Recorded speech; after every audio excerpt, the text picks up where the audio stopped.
Welcome to انفومینیا۔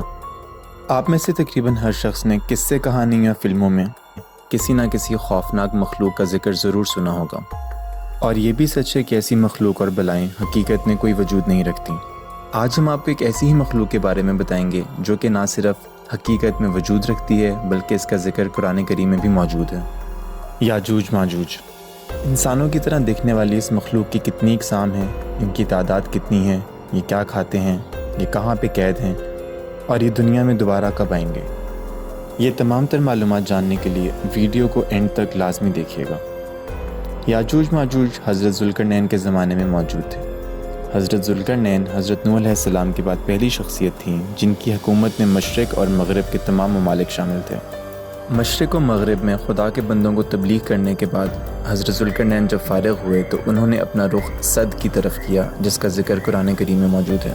وہاں پر ایک ایسی قوم رہتی تھی جو انسانوں سے مشابہ تھی، مگر قد میں انسانوں سے چھوٹے تھے، بلکہ ان کا قد انسانی چھوٹے بچے کے برابر تھا۔ ان کا قد زیادہ سے زیادہ 5 بالشت تھا۔ شکل و صورت میں سب ایک جیسے تھے، تمام برہنہ رہتے تھے، ننگے پاؤں ہوتے تھے اور کپڑا پہننا نہ جانتے تھے۔ ان کے دانت درندوں کی طرح کے تھے۔ یاجوج ماجوج کی 2 اقسام تھیں، ایک پتلے اور لمبے جبکہ دوسرے ہاتھی کی طرح موٹے اور لمبے، جبکہ ان کے کان اتنے بڑے تھے کہ جب وہ سوتے تھے تو ایک کو نیچے بچھا لیتے تھے اور دوسرے کو اپنے اوپر کر لیتے تھے، اور سر سے پاؤں تک ان کا تمام جسم چھپ جاتا تھا۔ یاجوج ماجوج کی خوراک مچھلی تھی جو کہ اللہ کی طرف سے ہر سال بادلوں سے ان کے اوپر برسائی جاتی تھی۔ وہ اس مچھلی کو 1 سال تک ذخیرہ کر کے رکھتے تھے اور اس کے علاوہ وہ کچھ بھی نہ کھاتے تھے۔ کسی سال بارش نہ ہوتی تھی تو وہ سخت قحط سے دوچار ہو جاتے تھے، بھوک سے تنگ آ کر انسانی آبادی کا رخ کرتے اور جہاں جاتے فساد برپا کر دیتے، جس بستی سے بھی گزرتے اس کو ملیا میٹ کر دیتے۔ ڈراؤنی شکلوں اور نجاست و کثافت کی وجہ سے انسان ان کا مقابلہ نہ کر پاتے اور اپنی آبادیاں چھوڑ کر بھاگ جاتے۔ جب یاجوج ماجوج کسی بستی کا رخ کرتے تو ان کی آواز 100 فرسخ کی رفتار سے سخت آندھی اور بارش کی آواز جیسی سنائی دیتی۔ ان کی تعداد کے بارے میں کہا جاتا ہے کہ تمام مخلوق خداوندی میں کوئی ان کی تعداد سے واقف نہیں ہے، اور فرشتوں کے بعد سب سے زیادہ تعداد یاجوج ماجوج کی ہے۔ یاجوج ماجوج میں سے کوئی بھی نر یا مادہ اس وقت تک نہیں مرتی جب تک وہ 1000 اولاد نہ پیدا کر لے۔ یاجوج ماجوج کے ظلم و ستم سے تنگ آ کر ایک قوم نے حضرت ذوالقرنین سے مدد کی فریاد کی۔ اس قوم نے حضرت ذوالقرنین سے کہا کہ ہمارے اور یاجوج ماجوج کے درمیان صرف یہ 2 پہاڑ ہی ہیں، اور ہم ہر وقت ڈرتے رہتے ہیں کہ کہیں ان دونوں پہاڑوں کے درمیانی راستے سے یاجوج ماجوج نہ آ جائیں۔ انہوں نے حضرت ذوالقرنین سے درخواست کی کہ ہم آپ کو اپنی حیثیت کے مطابق بطور چندہ کچھ رقم جمع کر کے دیتے ہیں کہ آپ اس سے ان دونوں پہاڑوں کے درمیان ایک دیوار بنا دیں تاکہ ہم یاجوج ماجوج کے ظلم و ستم سے بچ سکیں۔ اس پر حضرت ذوالقرنین نے فرمایا کہ جو مجھے میرے خدا نے عطا کیا ہے وہ اس مال سے بہت بہتر ہے جو تم مجھے دینا چاہتے ہو۔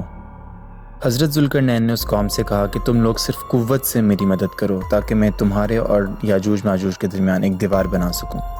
حضرت ذوالقرنین کے کہنے پہ ان لوگوں نے دونوں پہاڑوں کے درمیان لوہے کے ٹکڑوں کا ڈھیر لگا دیا۔ پھر آپ نے ان کو فرمایا کہ اب اس کو آگ لگا دو اور آگ کو اتنا تیز جلاؤ کہ یہ لوہا بھی آگ کی طرح سرخ ہو جائے، اور بعد ازاں ان کو حکم دیا کہ اب تانبا پگھلا کر لاؤ تاکہ اس کو اس لوہے پر بچھا دیا جائے۔ غرض یہ کہ آپ نے وہ دیوار مکمل کر دی، اور پھر یاجوج ماجوج نہ تو اس دیوار میں کوئی سوراخ کر سکے اور نہ ہی اس دیوار کو پھاند کر آ سکے۔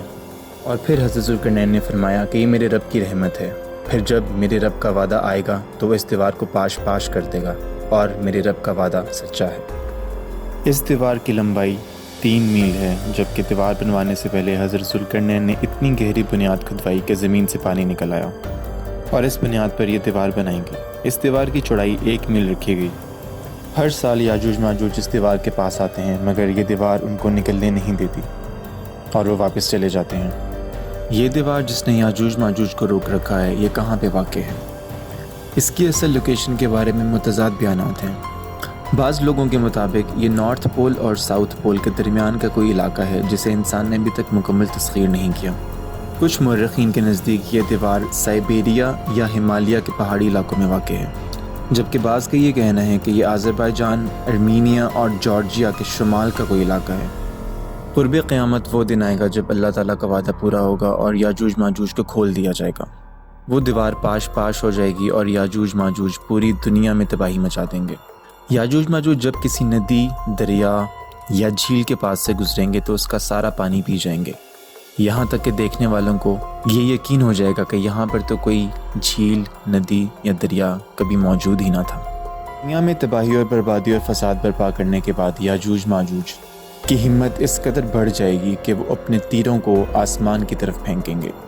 جب وہ تیر واپس لوٹ کر زمین کی طرف آئیں گے تو اللہ تعالیٰ کے حکم سے ان پہ لال رنگ کا خون لگا ہوا ہوگا۔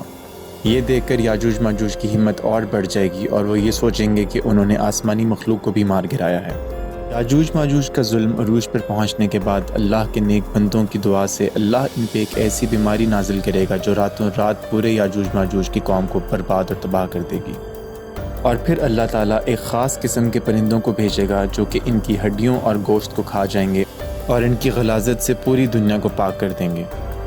پھر یوں اللہ تعالیٰ انسانیت کو یاجوج ماجوج کی تباہ کاریوں سے اپنی امان میں رکھے گا۔ امید ہے آپ کو آج کی ہماری ویڈیو پسند آئی ہوگی۔ اگر آپ مزید انفارمیٹو ویڈیوز دیکھنا چاہتے ہیں تو ہمارے چینل کو سبسکرائب کریں اور بیل آئیکن کو لازمی کلک کر دیں۔ شکریہ۔